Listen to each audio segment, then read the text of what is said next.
Hello friends, మిల్లెట్స్‌తో Maggi చేస్తున్నా. మేము millets హరిత. స్క్రీన్ మీద చూస్తున్నారు కదా! అలా ఉన్నా నేను. ఇలా స్లిమ్‌గా తయారయ్యాను. 25 కేజీస్ వెయిట్ లాస్ అయ్యాను. ఏ జిమ్‌కి వెళ్ళలేదు. ఇంట్లోనే ఈజీగా. మీరు వెయిట్ లాస్ అవ్వాలనుకుంటున్నారా?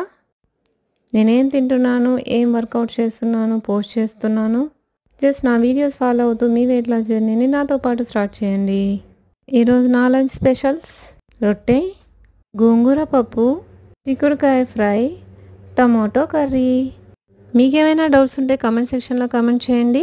మిల్లెట్స్ అంటే హీట్ కదా, ఇదేంటి డైలీ తీసుకోవాలా, బాడీ హీట్ అయిపోతుంది, ఇలా చాలా డౌట్స్ వస్తూ ఉంటాయి. మనం ఒక రోజుకి ఒక గ్లాసు లేదంటే హాఫ్ గ్లాస్ తీసుకుంటామండి. ఏదైనా మితంగా తీసుకుంటే ఆరోగ్యం. మనం తీసుకునే హాఫ్ 1 గ్లాస్కి బాడీ హీట్ ఏమవ్వదు. నేను డైలీ తీసుకుంటున్నాను. యాక్చువల్గా వెయిట్ లాస్ జర్నీలో daily 3 to 4 litres water compulsory తీసుకోవాలి. సబ్స్క్రైబ్ మిల్లెట్స్ హరిత.